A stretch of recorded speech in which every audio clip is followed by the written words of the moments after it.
Day is Scotland Day.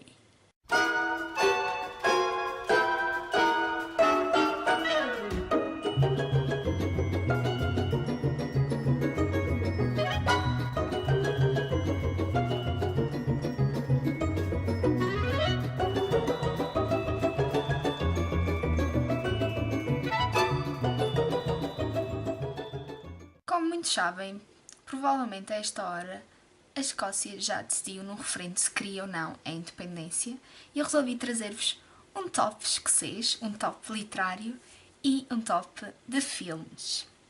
Let's see the books then. 5. Shadow Music, de Julie Garland. A música nas sombras conta-nos a história de Gabrielle de Saint-Piel, uma princesa, que está prometida em casamento a um laird escocês, mas infelizmente este casamento nunca acontecerá. Um dia, a Gabrielle faz um ato de coragem, matando um homem para salvar outro, e toda a gente na Escócia fica, incluindo Colm McHugh, um laird escocês que se interessa rapidamente pela bela e destemida princesa.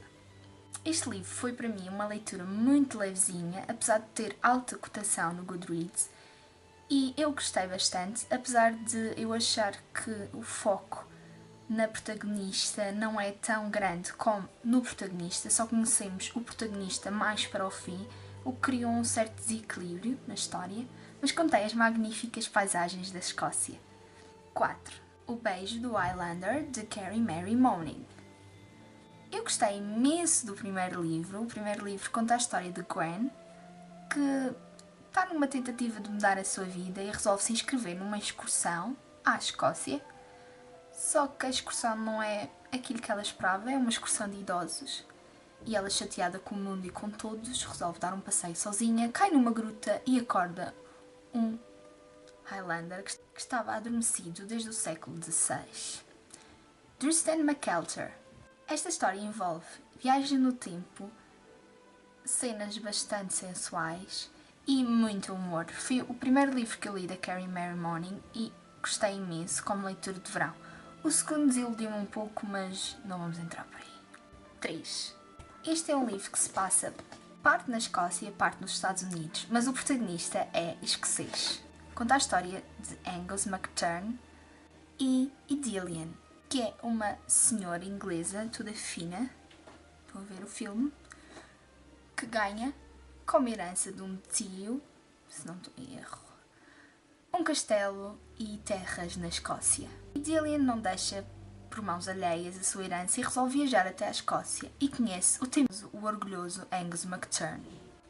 Ele apaixona-se por ela à primeira vista, embora não admita. Ela vai demorar um bocadinho. Estão a ver as páginas?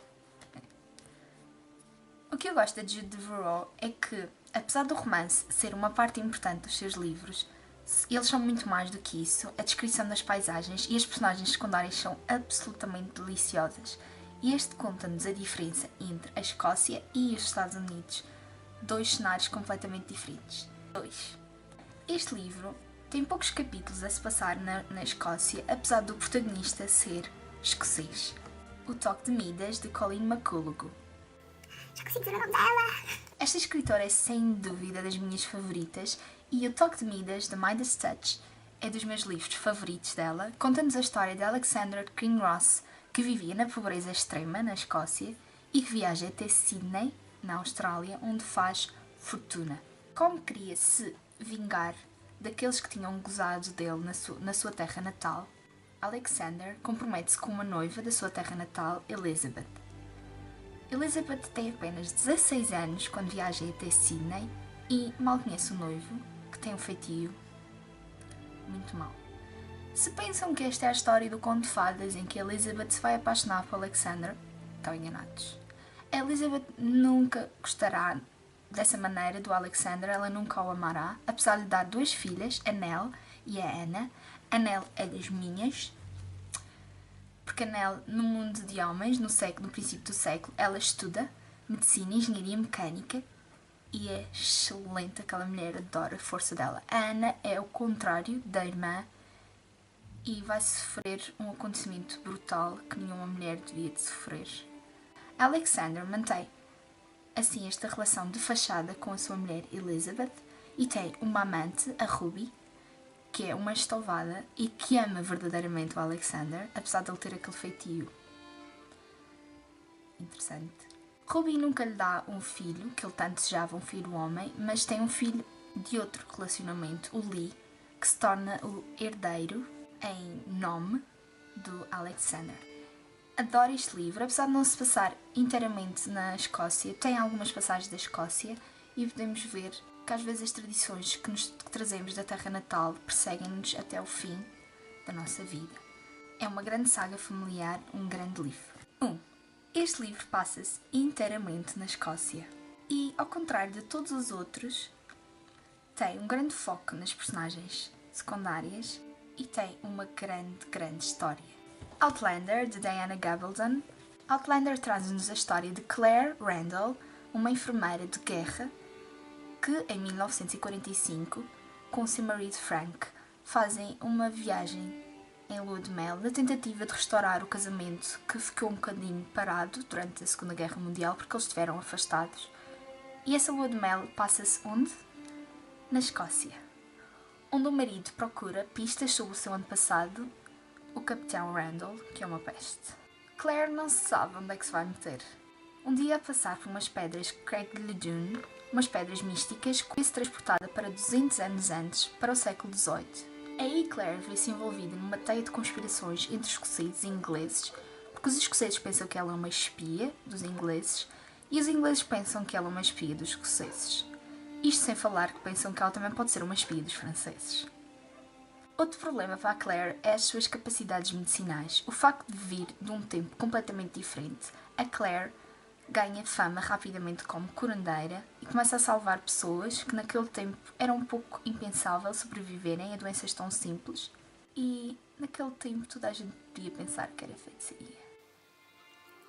Claire também desenvolve uma relação muito a contragosto a início, era para salvar a pele dela, com Jamie Fraser.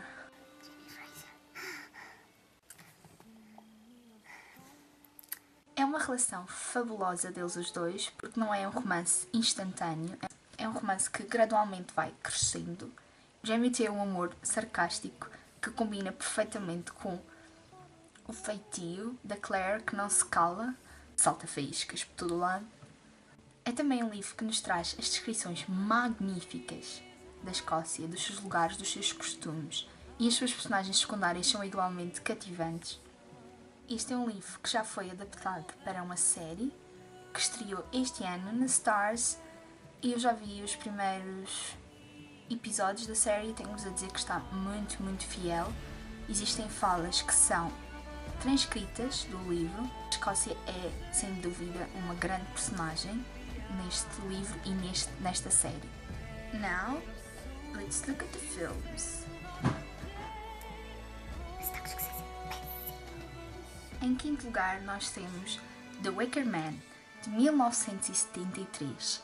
É um filme de culto, um filme de horror mistério, que nos traz a história do Sargento Howie, que embarca numa jornada para uma aldeia recôndita na costa oeste da Escócia, em procura de uma rapariga que desapareceu.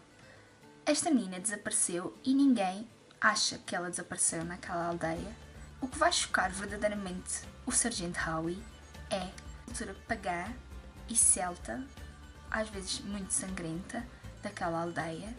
Este, apesar de ser um filme já com alguns anos, é um filme que ainda me faz arrepiar. E eu não posso vê-lo muitas vezes porque eu sou Rodrigues. E depois fico a sonhar com ela. Quarto filme, The Illusionist, de 2010, é um filme animado de Sylvain Clément.